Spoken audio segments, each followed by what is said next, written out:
Sejumlah sekolah di Kabupaten Bogor, Jawa Barat sudah memulai pembelajaran tatap muka hari ini. Para siswa yang diperbolehkan sekolah tatap muka adalah yang sudah mendapatkan vaksinasi dan izin dari orang tua. Salah satu sekolah yang sudah mulai belajar tatap muka adalah SMK Taruna Terpadu 1 Borceswan di kawasan Salabenda, Kemang, Bogor, Jawa Barat. Untuk tahap awal, sekolah tatap muka hanya diikuti oleh 20% siswa dengan protokol kesehatan yang ketat. Sementara 80% lainnya masih belajar secara daring di rumah masing-masing. Sebelum masuk ke kelas, para siswa harus menjalani pemeriksaan suhu tubuh dan wajib mengenakan masker. Sekolah pun dibagi 2 sesi, pagi dan sore.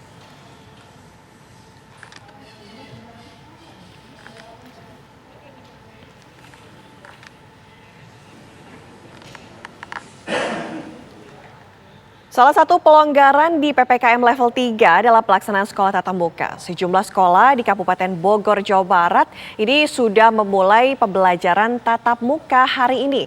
Sedangkan di Jakarta, sekolah tatap muka akan dimulai secara terbatas pada 30 Agustus. Kemudian bagaimana persiapan dan juga pelaksanaan pembelajaran tatap muka? Kita akan bergabung dengan Dwi Suci yang berada di SMKN 1 Jakarta dan Rohmat Rizky Zulfahri, Kepala Sekolah SMK Taruna.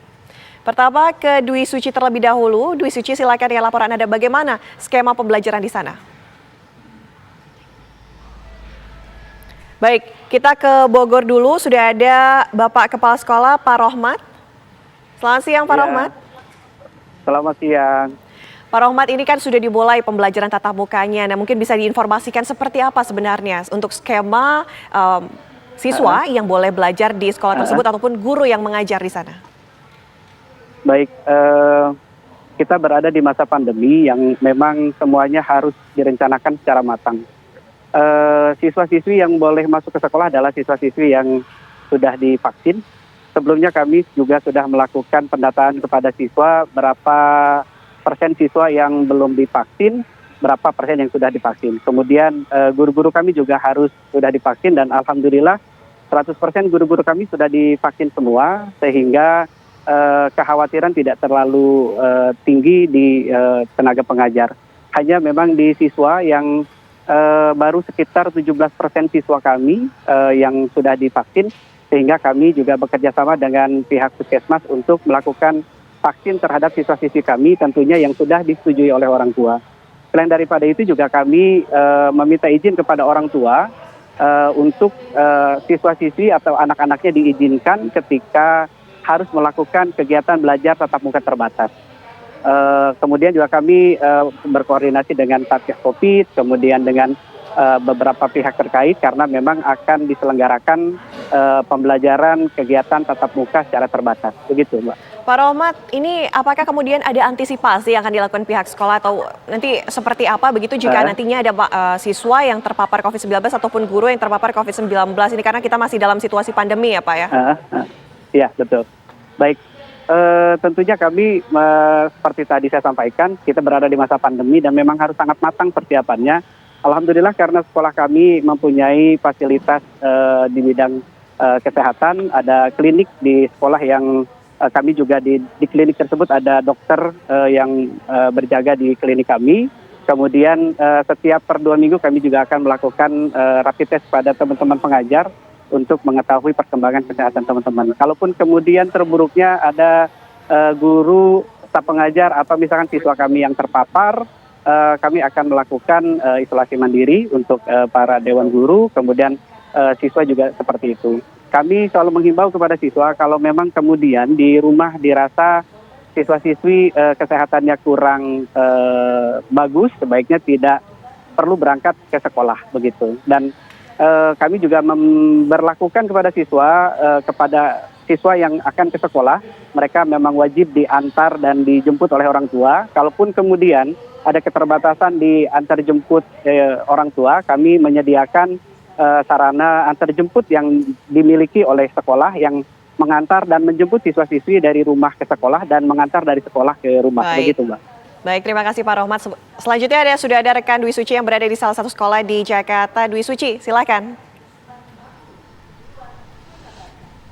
Iya, nah benar sekali. Untuk Provinsi DKI Jakarta memang sudah ada informasi ataupun aturan disampaikan melalui Dinas Pendidikan DKI Jakarta bahwa per tanggal 30 Agustus nanti sejumlah kurang lebih ada sekitar 610 sekolah akan dimulai dilakukan pembelajaran tatap muka secara terbatas. Nah, memang dalam pembelajaran tatap muka secara terbatas ini ada beberapa sekolah yang sudah dilakukan asesmen dan juga uji coba PTM sebelum pelaksanaan PPKM darurat yang membuat PTM terbatas ini akhirnya diberhentikan sementara dulu. Dan mulai per tanggal 30 Agustus nanti akan mulai diberlakukan PTM secara terbatas di beberapa sekolah.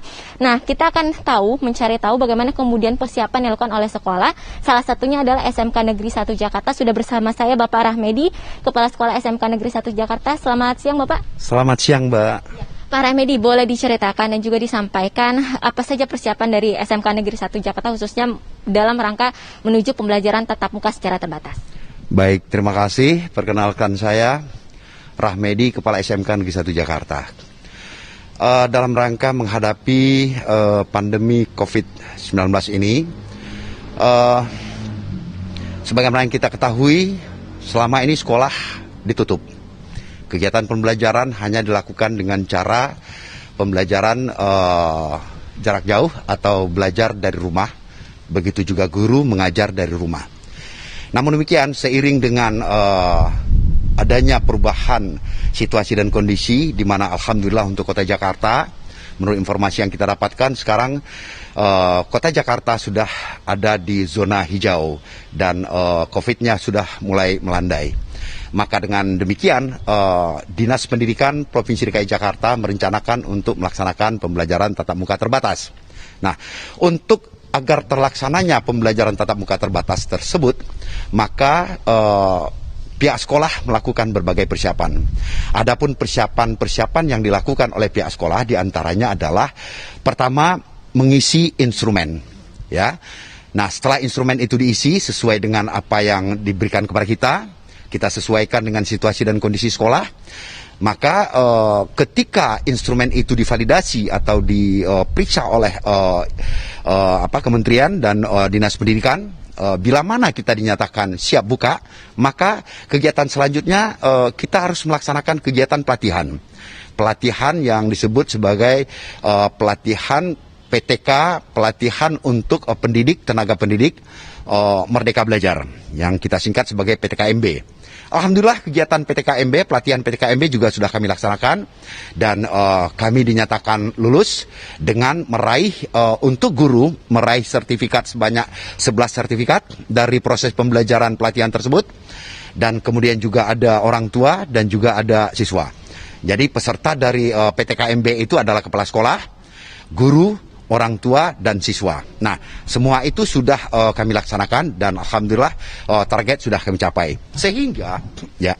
Izin Pak, mohon maaf, kalau untuk nanti mekanismenya akan seperti apa nanti Pak? Karena kan mengkombinasikan antara online, daring dan juga luring, tatap muka secara langsung. Nanti mekanismenya apakah siswa dan guru juga sudah divaksin semua atau seperti apa? Oke, terkait dengan masalah vaksin, kita sudah seluruh siswa yang memang layak vaksin itu 100% sudah divaksin untuk vaksin tahap pertama. Memang ada sebagian yang tidak bisa divaksin, itu karena mereka memang ada komorbid.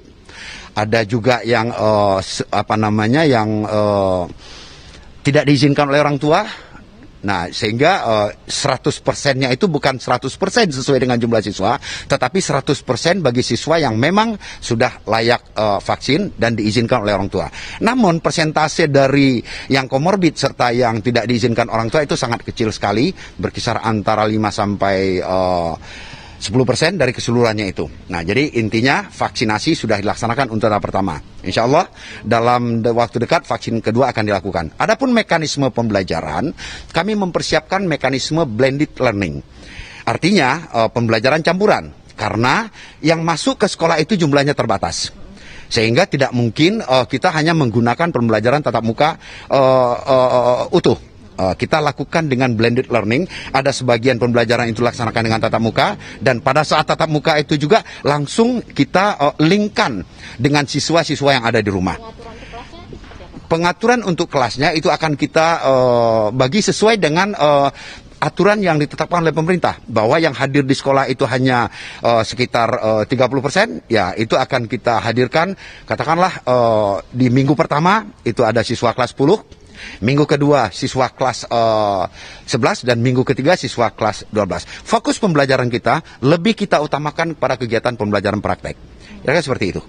Terima kasih banyak Pak Ramedi atas waktunya. Sama-sama. Cukup komprehensif sekali ya tadi penjelasannya mengenai bagaimana aturan yang tepat saat pembelajaran tatap muka terbatas dilakukan nanti ya Pak. Terima kasih sekali lagi waktunya Pak. Dan itu tadi pemirsa perbincangan kami dengan salah satu kepala sekolah di SMK Negeri di Jakarta, yakni Kepala Sekolah SMK Negeri 1 Jakarta, mengenai persiapan dari pembelajaran tatap muka terbatas yang akan dimulai digelar pada 30 Agustus mendatang. Ana. Baik, terima kasih Dwi Suci mengabarkan langsung dari Jakarta. Sebelumnya sudah ada Pak Rohmat, Kepala Sekolah SMK Taruna. Terima kasih rekan-rekan.